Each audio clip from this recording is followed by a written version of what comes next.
My dad works in B2B marketing. He came by my school for career day and said he was a big ROAS man. Then he told everyone how much he loved calculating his return on ad spend.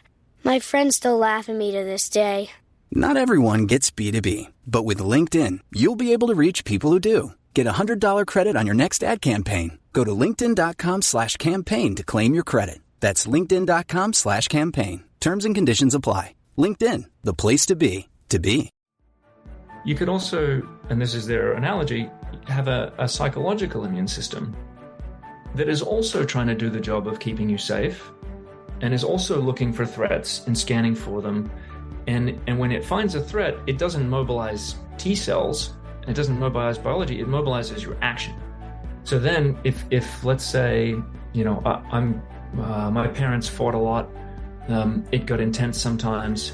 And as a kid, I realized conflict is bad and I just don't want to do conflict. Okay, so if conflict happens, here's what I can do. I can crack a joke, I can roll over, I can be submissive, I can run away.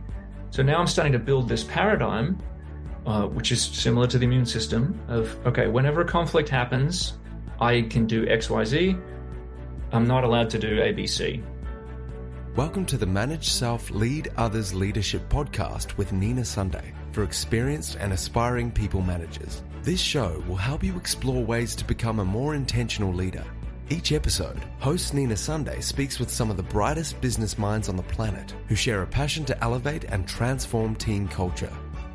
Workplace culture hides in plain sight. Is yours flourishing? Join the movement to make your workplace a better place to work. Are you ready? Because it's time to manage self, lead others. Onno Koelman is an Australian living in San Francisco Bay Area, engineer turned developer of leaders, having had a detour through sales. Educated at Stanford, where he gained an engineering degree, and after transitioning from design engineer of water technologies to director of sales, Onno Koelman moved into leadership development, where he was an executive coach to Googlers in Silicon Valley.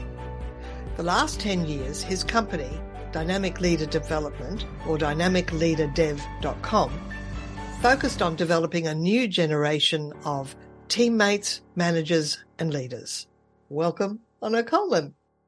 Hi, Nina. Thanks for having me. Great to be here. My pleasure. And I've been reading your work and watching your video explanations, and you have so much expertise in so many interesting areas. I'm going to ask you, what question should I be asking you first? Oh, great. Well, the floor is yours. Yeah, very kind of you to say that. Look, I mean, I think I love this field of development. It happens to be one of my personal values as well, growth, and freedom is another one of my values. So they dovetail nicely because the more we grow, the more we develop, the more freedom we have, the more options we have. So anything in the domain of growth, I do individual work and development. That's maybe that's something to focus on today, or sometimes looking at teams and how teams can function more effectively. That's another passion of mine ever since being on some really high-performing teams and wanting to recreate that. And you've also delivered executive coaching with people, what, in the C-suite or? Yeah, sure. So, I mean, when I started this turn in my career, so I think you said in the bio, I started engineers, had a bit of a detour through sales, and then went into this field of development, executive coaching, training, workshops, all of that. I started sort of more humbly at the individual contributor becoming a manager, and that's a big transition, and a lot of people need help with that. A lot of companies don't support that. Some enlightened companies do. And then over the last 10 years have worked from managers to directors to VPs, and then, yes, sure enough, up into the C-suite. So I have clients spread along that diaspora, and hard to say if I have a favorite or not. I think it depends more on the individual client rather than the title. And one of your fascinating videos that I watched was about the difference between horizontal development and vertical development. And I'm not sure I've got it down. Can you tell us the difference and what it is? Sure, yeah. So I think when we think about growth or development, there's it could be an over generalization. And if we think about one way to simplify it, we could think about horizontal and vertical development. So in the horizontal development, you are acquiring skills and you're learning new things and new ways to do things. So if somebody is playing golf for the very first time and they don't know how to hold the golf club, then you can show them, okay, you link your hand in here and you do this way, and then you swing and you turn your shoulders, and there are steps, there are a mechanism that you can go through. In the business world, that equivalent might be, if you're going to have a critical conversation, you're going to hold someone accountable, you're going to give someone feedback, there's a 4-step model you should probably consider. First, have an opening, then deliver this, then listen to the person, then talk about the impact, then go to next steps. So some people only need horizontal development. So you get a bit of an instruction, a bit of a checklist and a template, and oh yeah, that makes sense. Okay, I can just follow those steps and I'm good. I'm on my way. But vertical development it's not filling up the container of the person with more information or more skills. It's growing the size of the container. Nice. So now it's more transformative. The person is now capable of more. And in certain situations, that's actually what's needed. So if we think horizontal development's needed, but it's actually not, then it won't work very well. The person won't develop. We just told them how to have a conversation about accountability, but they actually need to grow in their own level of executive presence or their fear of conflict, or so there's something deeper going on. That needs to be grown and transformed first before they can even absorb the skill. And to what extent do you think this vertical development, expanding the vessel, is accepted as something that leaders that are moving up the ladder really need to put on their radar and start doing that for themselves? Yeah, it's a great question. I mean, I think more and more is the optimistic answer. I think one of my favorite authors, Robert Kegan, he's one of the quotes that I like from him is, in the world of L&D, of learning and development, there's way too much focus on L and not enough focus on D. Oh, I love that. And also one of your quotes is, what got you here might not get you to the next level. Yeah. I think I saw that one around somewhere and I love it. I would borrow that one. What's the title of Robert Kegan's best book that people should think about getting? I'm a big fan of The Immunity to Change. Right. We'll put a link to that in the show notes. Yeah. Yeah. The other thing I want to mention for people that are listening now, towards the end, Onno has a leadership circle and a profile and a report, which I've actually done. And we will be talking a little bit about that before we finish, and there will be a link in the show notes. So listen right through to the end, and we'll follow this fascinating path of vertical development. Now, one of your expertise areas is also looking at, in order to expand your thinking, your mindset, and really your emotional intelligence too, isn't it? It's expanding your emotional intelligence. I think that's part of the vertical development. Yep. There's so many different ways to think about this. But you want to go ahead? Well, I was going. The question I was sort of leading to, but I sort of got distracted myself. You talk about conclusions that you reach as a child. You make decisions about life as a child, and then you carry them through your life like an invisible backpack. And people don't even know that they're there. And that's a little area that you like to get in and under the surface and say, what conclusions did you make? Decisions did you make as a child about how the world works? That'd be an interesting area for you to tell us a bit about, Onno. Sure. Yeah. No, that's the good stuff is, I think. I started as an engineer, and I'm still a little bit of an engineer at heart. So I was pursuing some models and frameworks for understanding how do we tick as humans. I used to be really interested in how do things work and how do you make things. So it was the perfect degree to study at that point. But then when I switched to sales, I had to realize, wait a second, I didn't learn anything about how do humans work and how do we interact with each other and the importance of listening skills and emotional intelligence. And at the same time, my parents got divorced and I was in my mid-20s and I was trying to have a serious relationship, and I kept saying all the boneheaded things that my dad said to my mom, and then that my mom said to my dad. So it actually became really existentially important. How do I tech? Actually, I need to figure this out. And so in that process of discovery and exploration, I went to a couple of different retreats and workshops. I had a mentor at the time who really helped me out. His name's Jay. So Jay, if you're listening to this, thank you. You really set me on an amazing path here. And it was to start looking at some of that invisible stuff that I'm schlepping around and carrying around behind me. So I want to relate this back to the horizontal and vertical development just for a second. And I started with the golf analogy. I'm actually more of a tennis player than a golfer myself. But you can imagine, here's how you hold the club and here's how you swing. Those are mechanical sort of instructional things that you can learn. But let's say that you're a golfer, or if it's you do okay in the first couple of holes, but then it starts to get tight, and then maybe you get a bit of a lead, and then the pressure kind of gets to you, and then you choke on a couple putts and you miss some easy ones, and then the mental self-talk starts, and like no quick amount of technique or instructional video or looking this up in Chat GPT, how do I avoid choking on the golf course?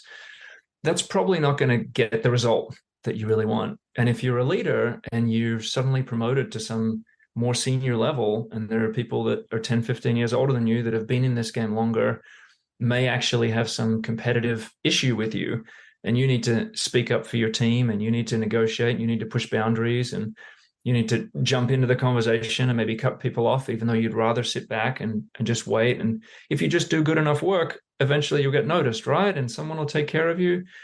Not really. So, how do you develop that level of confidence and that level of presence? Again, not going to come from some kind of tip or trick or technique. And the sports analogy is very pertinent, Onno, because I would say probably, and certainly in the world of tennis and golf as well, it's the ability to manage their emotions when they're under pressure is what makes the winner. It's not so much technique. Technique gets them to the grand final, but it's that ability to manage their emotions on the way up that makes the difference. And sounds to me like that's important in leading people too. Do you think? It is, absolutely. It's firstly recognizing the emotions. So some of the work is that awareness and that basic. Then where do those emotions come from? That's a strange thing that is actually relatively straightforward, but we never get taught this. I went through a classical education system and nobody ever taught me what emotions are or where they come from. And yet they're hugely important in terms of working with other humans or leading other humans. So we could take a little detour down that route if you want, like where do emotions come from? Sure. But I think for yeah, okay. You mention it, we'll talk about it. Okay, sounds good. Well, so I think it's a bit of a simplified model, of course, because the brain is very complicated and there are lots of inputs here. But I often tell the story of, or the imagined story of, let's say you're out on a hike or a walk, and it's a nice summer day, and you've got your dog with you, and you're walking around, maybe out in the woods or in the outback, if we're back home in Australia, or here you're taking a hike in the forest in the trees, and you come around a corner and you see something brown and squiggly on the trail in front of you. What is it, Nina? It's a snake. Yeah, and especially if you're Australian, you're pretty wired to look out for snakes. So everything could be a snake, right? So then what happens? Suddenly, fear and adrenaline and cortisol and you freeze. Yeah, you freeze, right? I said it's a snake. Fight, flight, freeze. Backwards. Right, a bit of flight and a bit of freeze. I haven't seen too many people fight the snake unless you're Steve Irwin, but yes. So there's an immediate chemical and physiological response, and then you start acting. So very quickly what's happening is you made a judgment, then you started feeling things, then you started acting. And the feelings demand some kind of action. So it's very hard to sit there with those.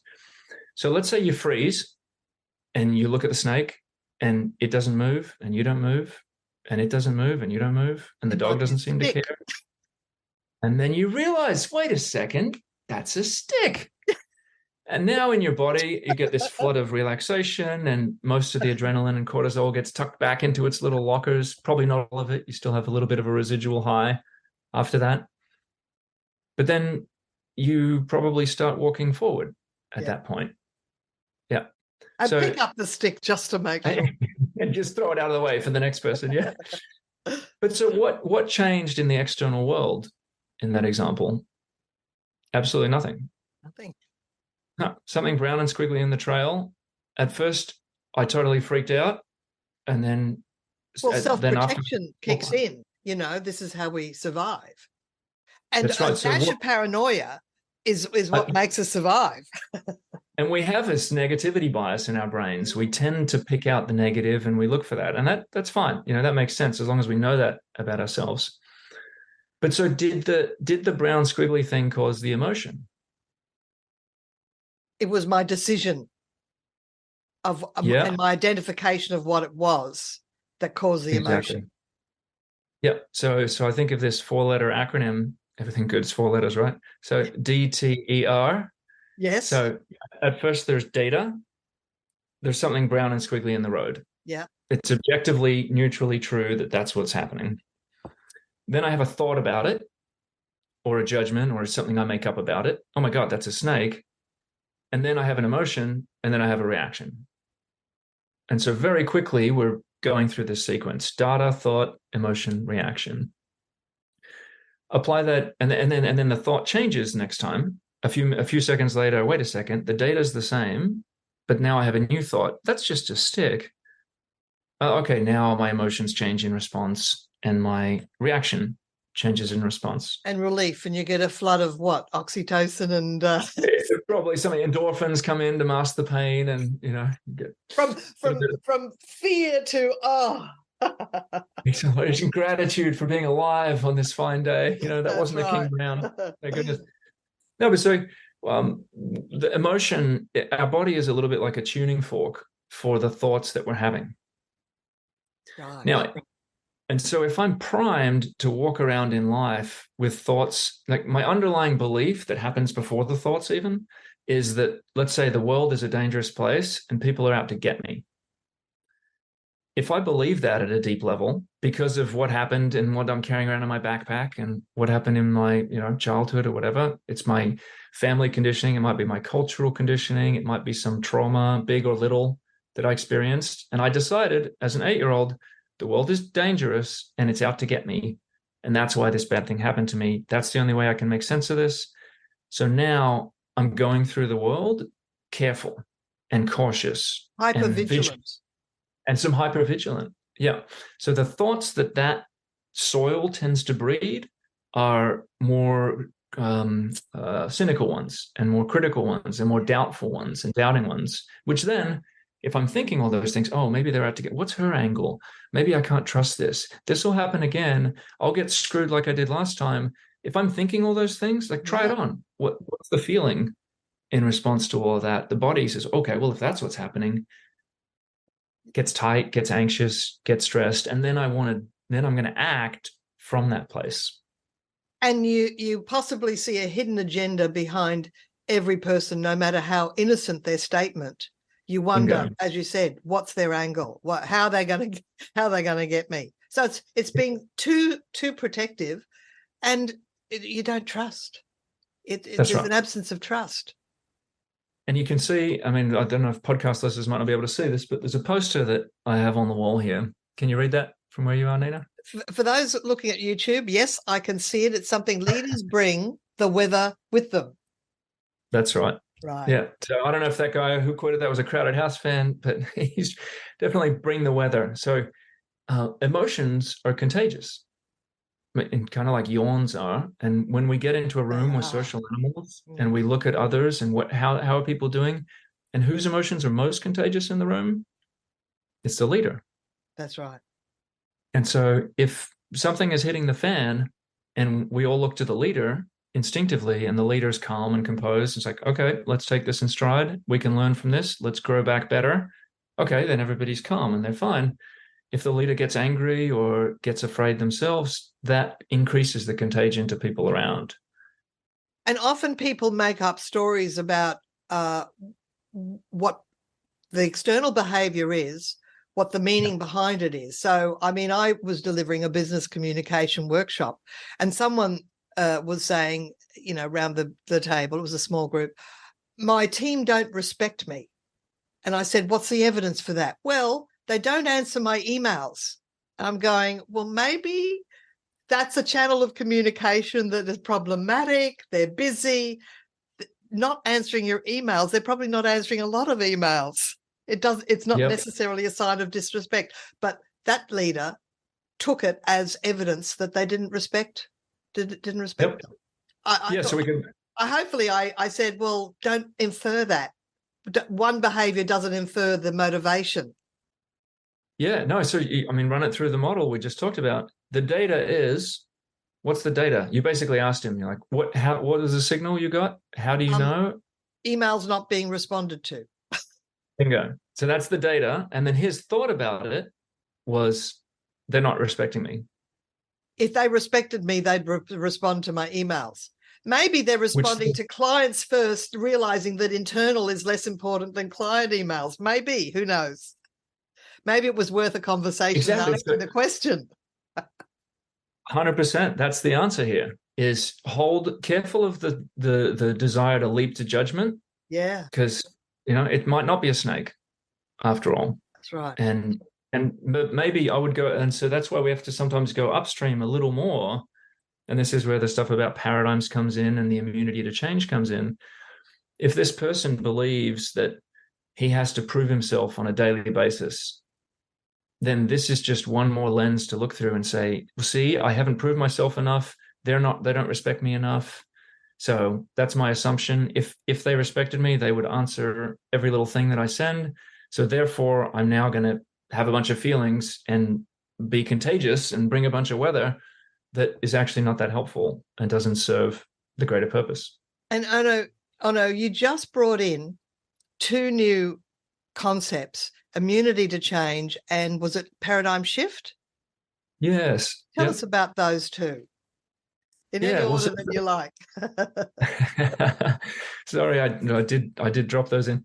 The immunity to change, referenced this earlier, fabulous book by Kegan and Lahey, professors out of Harvard. So the idea, so the idea behind that is, and I think the paradigm concept builds on it and fleshes it out a little more. So I'll talk a little bit about both of them and then what's different, if you like. Because you run workshops on paradigm shifts, is that right? So is this kind of what you'll be doing in your upcoming workshops? Yeah, it is. Yeah. No, so we have a workshop coming up in a couple of months, actually, depending on when you listen to this. There hopefully still will be another one coming up because we'll plan to do this regularly.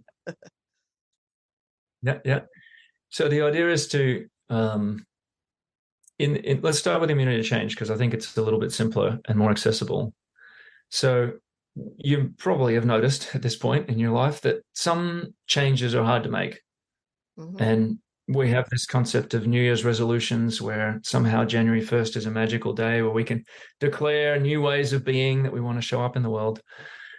But they often fail. New Year's resolutions fail, and people, because of how the brain works and biology works, we develop habits over time, and sometimes they're bad habits, and bad habits are indeed quite hard to break. It's a better strategy to build a new habit alongside it that gets even stronger. It's kind of hard to actually break down these connections in the brain. They get reinforced by these myelin sheaths so that your brain doesn't have to think about it, and it's just automatic. Myelin, so we're going through. These are things that micronutrients in the brain that are not good. Is that right? Not necessarily micronutrients. These are fatty tissues. So the old saying, neurons that fire together wire together. Yes.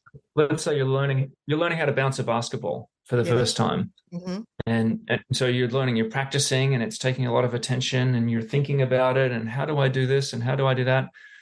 If you then do this enough times, your brain will get the message, oh, this is important. I need to learn how to do this. So let me build a circuit that figures out how to do this so that I don't have to think about it so much and process it, because that's tiring and that consumes too many calories, and I don't have enough food for that. So like walking, like swimming at some point, like riding a bike, all these things your brain will build the circuit for, and then it reinforces that circuit with a fatty tissue so that the electrical connection between one neuron and another improves in speed and in transfer and in security, that tissue doesn't break down. And that's called myelin. Yeah, the myelin is the name of the sheath. Right. That goes around it. That's fascinating. A bit of neuroscience there. a little detour into that too. So why not? This is my engineering, right? This is how the brain is built. So at any point in our lives, if you could magically look into the brain, you would see, I'll switch metaphors, a number of 4-lane freeways or highways that get traveled often, and they're well maintained and that's smooth. And then there are some 2-lane roads that you do every now and then. And then there are some 1-lane roads that have potholes in them. And you can drive on one of those roads, but it's not really fun. And you'd rather not if you had the choice to take one of the 4-lane roads. So the immunity to change pops up when we're asking someone to do something that their brain isn't wired for, and or that they have some deep belief about that is they're not willing to give up just yet. They're probably not even conscious of it. Right. And so what this looks like is like a hockey stick kind of graph where you're going along fine in your day-to-day, whatever, and then something happens and you get triggered and boom, your immune system kicks in, the psychological immune system. So this is the metaphor. You have a physical immune system that's trying to protect you and keep you safe at all times, and it's detecting invaders and it's trying to repel those. It gets things wrong sometimes too. Like some people are allergic to, bee stings or peanuts or something, which shouldn't probably be lethal, but for that immune system it is. You could also, and this is their analogy, have a psychological immune system that is also trying to do the job of keeping you safe and is also looking for threats and scanning for them. And when it finds a threat, it doesn't mobilize T cells, it doesn't mobilize biology, it mobilizes your action. Right. So then if let's say, my parents fought a lot, it got intense sometimes. And as a kid, I realized conflict is bad. And I just don't want to do conflict. Like, why should we even do conflict? Why can't we all just get along? That would be nice. With my childhood naivete, that sounded nice.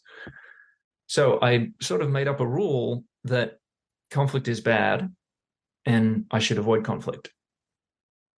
Then I layered onto that some strategies, behavioral strategies for, okay, so if conflict happens, here's what I can do. I can crack a joke. I can roll over. I can be submissive. I can run away. There are a bunch of strategies I can do. There are some strategies that are off the table. I'm not going to confront someone. I'm not going to escalate, right? Because I've decided that conflict is bad and we shouldn't do those things. So now I'm starting to build this paradigm, which is similar to the immune system of, okay, whenever a conflict happens, I can do X, Y, Z. I'm not allowed to do A, B, C. And then it kind of works. And I get certain friend groups, and then I get certain good grades. Because if you get good grades, your parents don't fight anymore. And then you get into a good university. And so that works too. And then you become the teacher's pet. And then you get a good job. And then everything seems to be working fine. And my immune system only flares up every now and then. But it is constantly watching and scanning for conflict. Fast forward to I'm 28. I'm managing or leading a team. People on the team are not pulling their weight and not doing their job, and I need to sit them down, and I need to have an accountability conversation. I might even need to fire one of these people. And as I sit down to do that, the little voice on my shoulder says, you realize this could end up in conflict. And you know how bad conflict is. Like, we don't want to end up at the police station again, and we don't want to feel any of those things we felt when we were little. So avoid the conflict. I've heard about this thing called the sandwich approach. Maybe you could try that, brain. Give him like a nice big compliment first, and then sneak in a tiny little bit of criticism, and then give him some more white Wonder Bread and sandwich. So let's try that. That becomes my strategy then. And totally doesn't work. And the person leaves the meeting confused. Like, oh, I think Onno just told me I did a good job, actually. So maybe we're okay.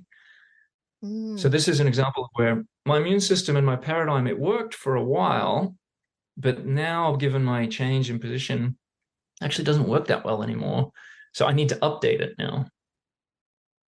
And through either process, the paradigm mapping process or the immunity to change process, we can pretty quickly get to the bottom of, oh, the root belief and assumption here is that all conflict is bad. And we can look at that and say, that sounds a little overly simplified. These black and white things are usually a trigger. The world is a dangerous place and everyone is out to get me. Anytime you hear those absolutes, it's a bit of a clue that, I think the immune system's kicking in here. Right. It's trying its best. It's trying to protect me. But as a mature adult now, I can look at that and say, that's sort of an 8-year-old point of view. The world was simpler back then. Things were pretty black and white. It lacked some nuance. And now as a mature adult, I can say, look, some conflict is obviously awful. Some conflict is bad. Some conflict is kind of neutral. Some conflict is actually kind of good. And we probably should hash some things out. And now I have updated that assumption, that line of code that was running in me this whole time. And instead of looking out through the world now of all conflict is bad and I have to avoid and detect all conflict, I can have a little bit of a pause and say, well, some conflict is bad. So let me try to ascertain if this is good, the good kind or the bad kind. And I show up a little calmer. I don't have the full anaphylactic shock immune response that I might have had. Exactly. And what you're talking about is some managers are happy to settle for artificial harmony and not be authentic with what they say, because often they don't exactly know how to say it. And they have got this experience of if I say anything, people are going to blow up. So they say nothing at all. So that's what we call an avoidant manager. And I recognize this, Onno, because that was my issue when I was a manager of teams. But it's interesting that it can actually go right back to your childhood. So now I can relate it back to one of my first jobs where the manager was over accusing and over domineering. And I just went, I don't want to be like that. He was overcritical. Yep. I went, I don't want to be like that. So I made that decision when I was 20. And so that then I carried that through. So I was hyper uncritical. Yes. Which was a mistake because I didn't pull people up when they needed to, because I go, oh, I can live with this. Oh, it's not that bad. It's like, no, it was bad. That's right. Yeah. And you decided, and the pendulum often swings like this. I mean, I'm never going to be like that person. That's right. That's right. Yeah. And we make these commitments, right? We make these very strong, commitments. Oh, no, often, I'm going to have to get you back for another conversation because we're drawing to a close now. We have to. But it's so fascinating, the areas that you're working in. I do want to talk about the leadership circle profile before we close and ask people how they can. Well, firstly, tell us how people can work with you, because you can work online anywhere in the world. Is that right? That's right. Yeah. And COVID's made that much more normal. I was doing a few video calls before that even. So sure. Coaching works really well there are actually benefits to doing it virtually, I think. So, and even workshops work decently well. I think the leadership circle is a great note to end on, and it ties some of this in. At the very center of your leadership circle profile there, if you look at that, it says identity. I'll pull mine out. Not that if you're only listening on the audio, where if you go to YouTube, I'm going to pull mine out. But I guess my profile is personal, isn't it? Yeah, you might not want to flash that for everyone. That's right. Although it does look pretty good, Nina, and it speaks to exactly what you just talked about too. So it would be okay to show that. But here, folks, the Leadership Circle was developed by Anderson and Adams. This is based on at least 25 or 30 years of really good research. I think my inner engineer loves it because it takes this fuzzy, squishy concept of leadership and it makes it very practical and accessible. There we go. Yeah. It shows you, there you go. It shows you what great looks like, and it shows you the behaviors on the top half that you do want to be doing and the behaviors on the bottom half that you want to avoid doing.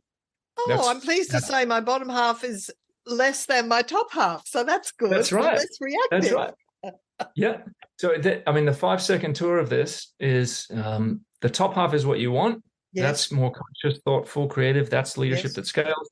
The bottom half is your reactivity. We talked a little bit about that today. When your emotions when you get hooked, when you get fight, flight, when your immune system kicks in, all those concepts match here. And in the balance between the left side of the circle and the right side of the circle, the right side is your task orientation. Right. And the left side is your relational orientation. And every good leader needs to balance those. People need to know, well, where are we going? And what's the target? And what's the strategy? And who's doing what? And what's the system? Some leaders are really oriented towards the task side. Others are really oriented to the relational side. I mean, in 2023, you still need humans to actually go do the work. So how do you foster that environment of team play? And how do you create that psychological safety? And how do you interact? And what weather are you bringing? And so your own self-awareness is over there as a leader too. So you got to balance these two wings. And then the circle also beautifully shows there's a dark side to both of those wings too. You can be a little too task-oriented and a little perfectionist and a little domineering and a little critical. And you can be a little too people-oriented and be a little pleasing and be a little passive and go along with the crowd, because your identity is so fused with relationships that if relationships are threatened, you're threatened and your whole system kicks in.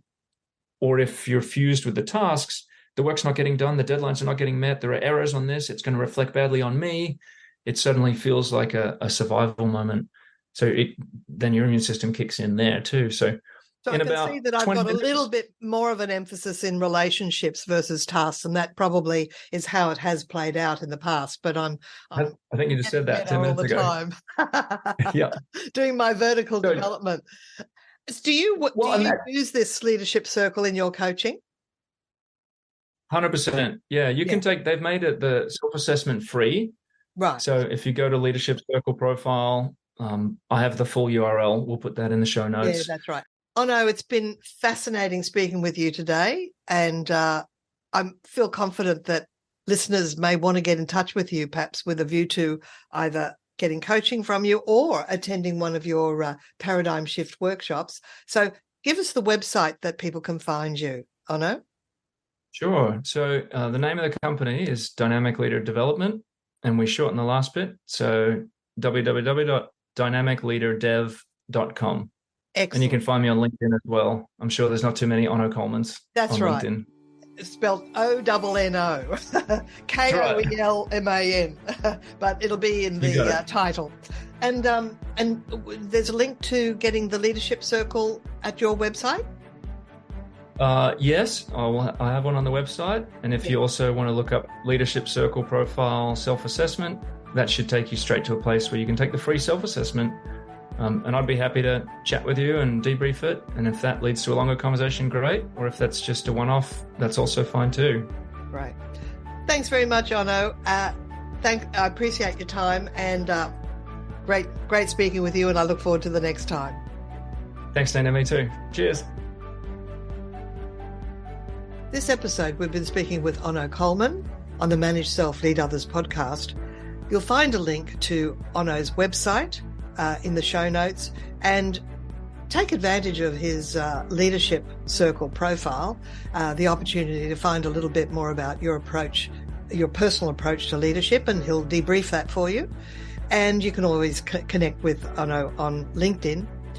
And we do have sponsors that make it possible to do what we do.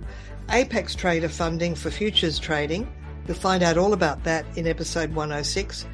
And Dan Silberberg, his leader council. There's multiple conversations with Dan, episode 98 to 105. Very popular episode on quantum thinking. So I feel confident you'll enjoy going back to listen to those past episodes. I'm your host, Nina Sunday. Connect with me on LinkedIn with a comment saying this is how you found me and that you like the show, and do us a favor, tell people about us. Go to Apple and Spotify and rate it 5-star, perhaps leave a short review. Thank you for listening. Bye for now. Until next time. Nina Sunday is on a mission to help leaders transform culture. To book Nina Sunday CSP to speak at your conference, visit ninasunday.com to request a proposal. Nina travels from Brisbane, Australia for in-person presentations Australia-wide. Twice certified virtual presenter, Nina Sunday presents virtually, globally, for any time zone. This podcast is a part of the C-Suite Radio Network. For more top business podcasts, visit c-suiteradio.com.